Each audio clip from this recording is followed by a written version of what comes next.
হে আমার রব, আমার জন্য যা কিছু খারাপ তা থেকে তুমি আমাকে দূরে রাখো। যদিও তার প্রতি আমার অফুরন্ত ভালোবাসা আর টান থাকে। আসসালামু আলাইকুম, শাহেরাজ ব্লগ ইউটিউব চ্যানেল থেকে আমি শাহেরা নতুন আর একটি ব্লগে আপনাদের সবাইকে স্বাগত জানাচ্ছি। কাছে দূরে দেশ দেশের বাইরে যে যেখানে যে অবস্থায় আছেন, আশা করি আল্লাহ পাকের অশেষ রহমতে ভালো আছেন। আলহামদুলিল্লাহ, আমরাও ভালো আছি। মেয়ের আবদারে আজ আমি বিরিয়ানি রান্না করছি। যদিও ওর বাবা এগুলো পছন্দ করে না, যে 31st অথবা বছরের প্রথম দিন স্পেশাল কিছু করতে হবে। মেয়ে আমাকে বলছে, আম্মু কাল বছরের প্রথম দিন বিরিয়ানি খাবো, তো বিরিয়ানি রান্না করো। ওর বাবা শুনে বলল, আম্মু এভাবে বলো না, কোনো উপলক্ষ নিও না, তুমি বিরিয়ানি খেতে চাচ্ছ, এমনিই তোমার আম্মু তোমাকে রান্না করে দিবে, তুমি খাও, কিন্তু কোনো উপলক্ষ নিও না, বছরের প্রথম দিন বা 31st নাইট এগুলো তুমি এর সাথে অ্যাড করো না। তো বাসায় তো কোনো ফার্মের মুরগি ছিল না। ওর বাবা বাইরে যাবার আগে সকালে সব বাজার করে দিয়ে গেল। বিরিয়ানি মশলা, মুরগি যা যা লাগে সব কিছুই কিনে দিয়ে গেল। মাছ মুরগি আমি ওভাবে কাটতে পারি না, সব সময় ও বাজার থেকে কেটে নিয়ে আসে। মুরগি নিয়ে আসলেও মুরগিটাকে 4 ভাগ করে সুন্দর করে পরিষ্কার করে নিয়ে আসে। তো ফ্রিজে যদি মাংসটা রেডি থাকতো আমার জন্য অনেক ভালো হতো। যেহেতু এখন নাই, এখন এই মুরগিটাকে কেটে প্রসেস করে তারপরে আমাকে রান্নাটা করতে হবে। তো আমি কিন্তু মুরগি কেটে ধুয়ে পানি ঝরায়ে রেখে দিয়েছি। আর পেঁয়াজের ব্রেস্তাটাও কিন্তু বানিয়ে নিচ্ছি। আর মুরগির মাংসটাকে আমি লবণ আর লেবুর রস দিয়ে মাখিয়ে রেখেছি। ব্রেস্তা হলে ব্রেস্তাকে তুলে ওই তেলেই আমি মুরগিটাকে ভেজে নেব। ফার্মের মুরগি নর্মালি না ভেজে খেতে ইচ্ছা করে না, সেটা বিরিয়ানি হোক আর নর্মালি রান্না হোক। তো আমি মুরগির মাংসটা কিন্তু একটু হাই হিটে কালার করেই ভেজে নিয়েছি। আর মুরগির মাংসটা ভাজতে ভাজতে আমি আবার এদিকে বিরিয়ানির মশলা, ওর সঙ্গে আরও ঝাল গুঁড়া, জিরা গুঁড়া, ধনিয়া গুঁড়া যা যা লাগে সব কিছু দিয়ে একটা বাটিতে আমি মশলাটা রেডি করে পাশে রেখে দিলাম। রান্না করার সময় যদি সব কিছু হাতের নাগালে পাওয়া যায়, রেডি পাওয়া যায়, তাহলে কিন্তু রান্নাটা তাড়াতাড়ি হয়ে যায়। মুরগির মাংসটা ভাজতে ভাজতে আমার যা যা লাগে আমি সব কিছু রেডি করে রাখলাম, যাতে দ্রুত আমার রান্নাটা হয়ে যায়। নর্মালি চিকেন বিরিয়ানিটা এক এক সময় এক একভাবেই রান্না করি। আজকে মুরগির মাংসটাকে ভেজে নিয়ে ওই ভাজা মাংসের ভিতরেই সব মশলা দিয়ে, আগের থেকে করে রাখা বেরেস্তা সব কিছু দিয়ে সুন্দর করে মাখায়ে কষাতে দিয়েছিলাম।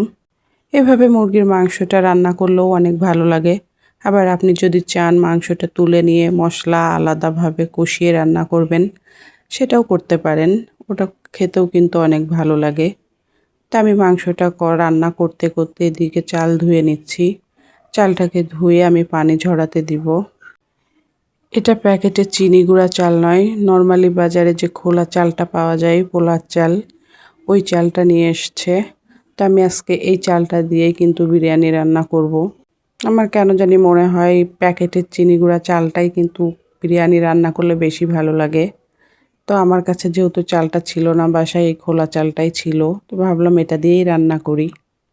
এর মধ্যে কিন্তু আমার আবার লবণটা শেষ হয়ে গিয়েছে। অনেক আগেই দেখেছিলাম লবণ ঢালবো ঢালবো করে, কিন্তু ঢালা হয়নি। এখন একেবারেই যখন শেষ, তো লবণের কৌটাটা আবার রিফিল করে নিলাম। আর আমি বিরিয়ানির ভিতর যেহেতু কিছু আলু দিব, আমার মেয়ের আলু অনেক পছন্দ, তো আমি আলুগুলোকে হালকা লবণ দিয়ে মাখিয়ে ভেজে নিয়েছি। তো মাংসটাকে খুব ভালো মতো কষিয়ে পানি দিয়ে আমি কিন্তু একটু বেশি সময় নিয়ে মুরগির মাংসটাকে রান্না করব। ফার্মের মুরগির মাংস পার্সোনালি আমি এত পছন্দ করি না। আবার খিচুড়ি বা বিরিয়ানি এগুলোও আমার এত ভালো লাগে না। নর্মালি আমার প্লেন পোলাও আর সাদা ভাত খেতে ভালো লাগে। আমার মেয়ে আর মেয়ের বাবার তো বিরিয়ানি, খিচুড়ি ভাত অনেক ফেভারেট। আমি রান্নাটা কারেন্টের চুলাই শুরু করে দিয়েছিলাম। এর মধ্যে কিন্তু হালকা পাতলা গ্যাস চলে এসছে। তো যেহেতু আমার মুরগির মাংসটা রান্না শেষের দিকে, তো আমি আবার মাংসটাকে গ্যাসের চুলায় নিয়ে এসে রান্না করে নিলাম।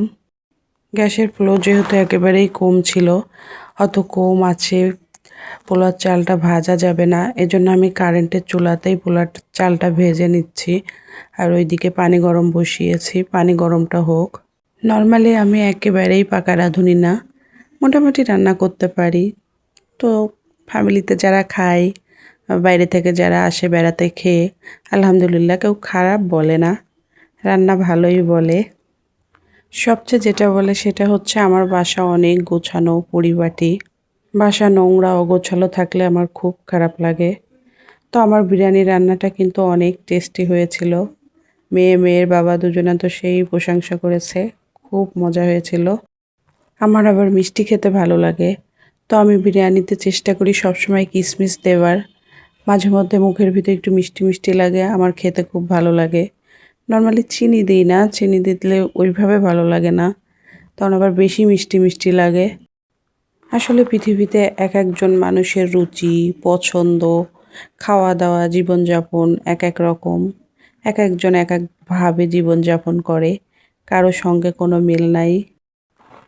ইভেন আল্লাহ তাআলা মানুষের কণ্ঠকেও কতটা আলাদা করে দিয়েছে। আমরা যদি মানুষের চেহারাটা না দেখি, শুধু তার কণ্ঠ শুনেও কিন্তু বলে দিতে পারি যে এই ব্যক্তিটি কে। এগুলো ভাবলে মহান আল্লাহ তাআলার শুকরিয়া আদায় করে শেষ করা যায় না। আমি কিছু বেরেস্তা ভাতের উপর দিয়ে ছড়িয়ে দিয়েছি, আর এখন বিরিয়ানিটিকে 10 মিনিট রেস্টে রেখে দিব। মহান আল্লাহ তাআলা সবাইকে ভালো রাখুক, সুস্থ রাখুক। আল্লাহ হাফেজ।